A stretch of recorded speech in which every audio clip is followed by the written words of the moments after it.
It was an ordinary evening in Frederick, Colorado, August 13th, 2018. Dinner was done, the kids were asleep, the house was quiet. Nothing felt wrong. Nothing looked wrong. By morning, 3 people would be gone, and the world would ask the same question over and over again. How did no one see this coming? This is not a story about monsters. It's about something far more unsettling. It's about how perfectly normal something can look right until the moment it isn't. Let me take you back to where this story begins.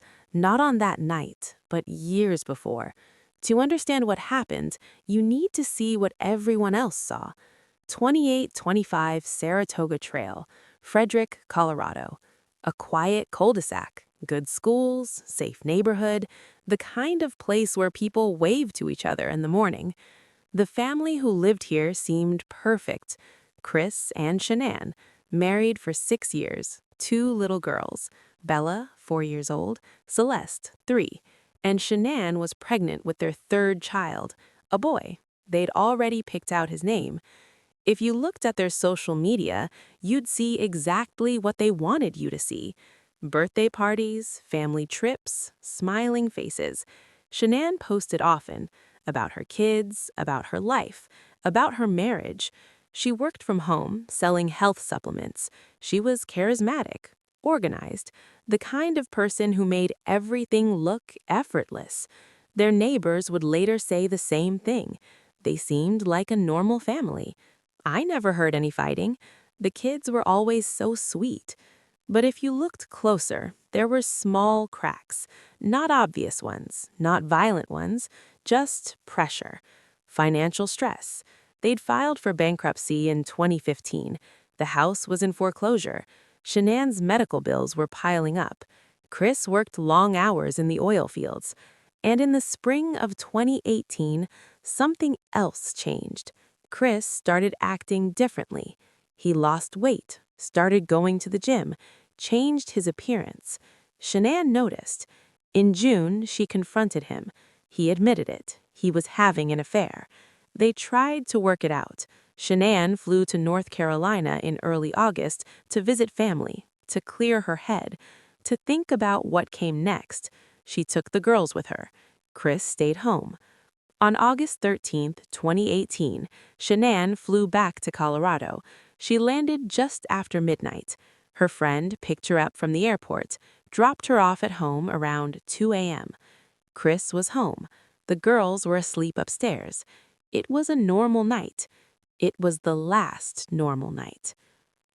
Let's walk through what we know. August 13th, 11:27 p.m., Shanann's plane lands in Denver. Her friend, Nicole Atkinson, picks her up. They talk in the car. Shanann is exhausted. She's 15 weeks pregnant. The flight was long. August 14th, 1:48 a.m., they arrive at the house. Nicole helps her carry her bags to the door. The house is dark except for one light. Shanann goes inside. Nicole drives home.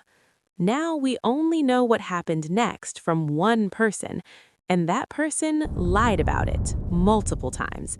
What I'm about to tell you is what was eventually confirmed through evidence, through investigation, not through his words.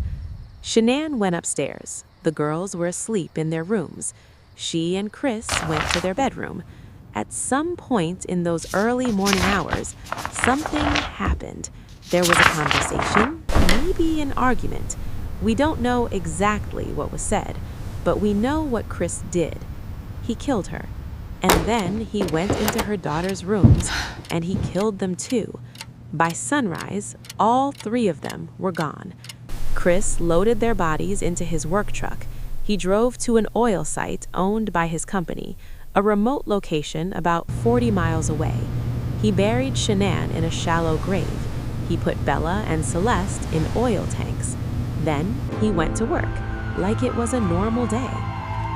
August 14th, 2018, morning. To anyone watching, I just don't understand it what looked like a happened. She was normal just here. day in Frederick, Colorado. But we need you to stay Shanann's calm. friend, Nicole, knew But I am something calm. was wrong. Shanann had doctor's appointment that morning. Nicole was supposed to take her. She texted Shanann. No response. She called. No answer. This wasn't like Shanann. She always responded. Always. Nicole drove to the house.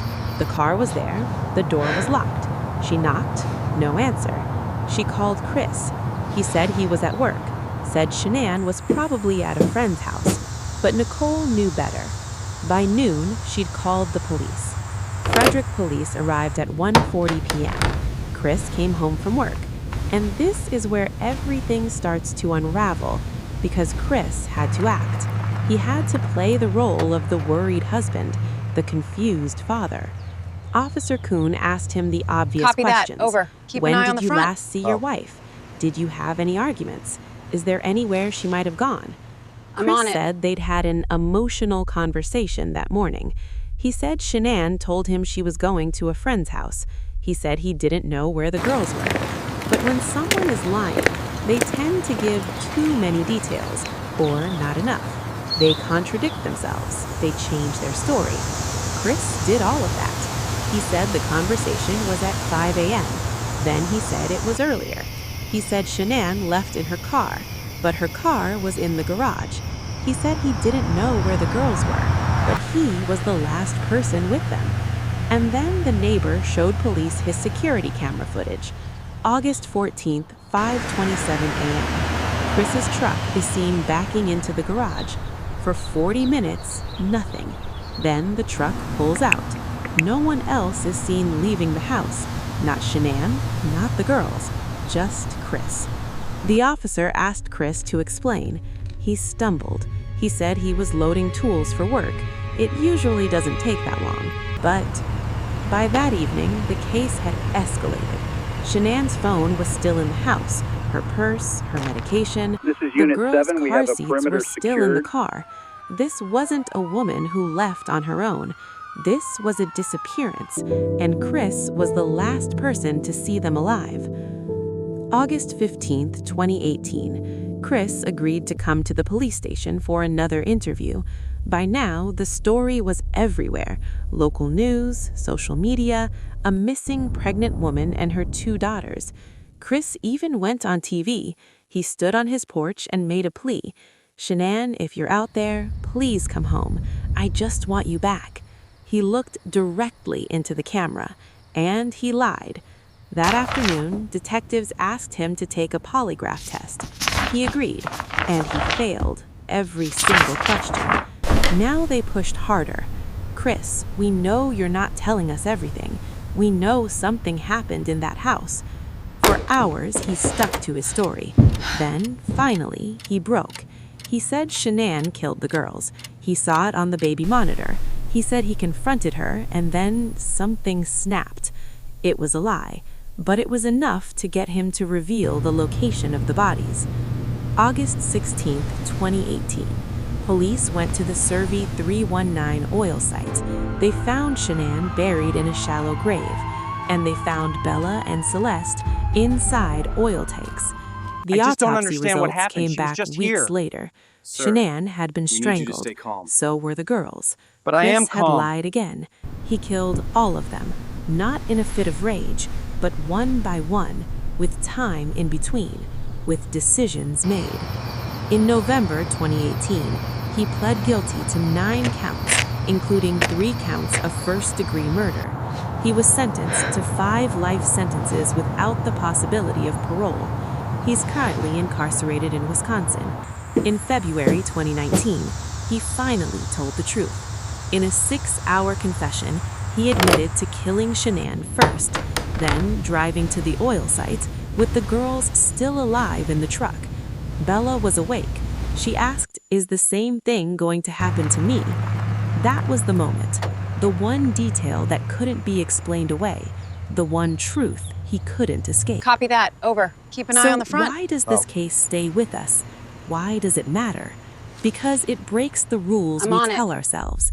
We want to believe that evil looks like something, that it announces itself, that we'd recognize it. But Chris didn't look like a monster. He looked like a neighbor, a coworker, a dad. People described him as quiet, nice, normal. And that's the most unsettling part. Not that terrible things happen, but that they can happen in houses that look just like yours, by people who look just like anyone else, on nights that feel just like every other night. Shanann, Bella, Celeste, and Nico, the baby boy who never got to be born, they deserved so much more. They deserved safety. They deserved truth. They deserved life. We tell these stories not to sensationalize tragedy, but to remember, to stay aware, to remind ourselves that the scariest things don't always come with warning signs. Sometimes they come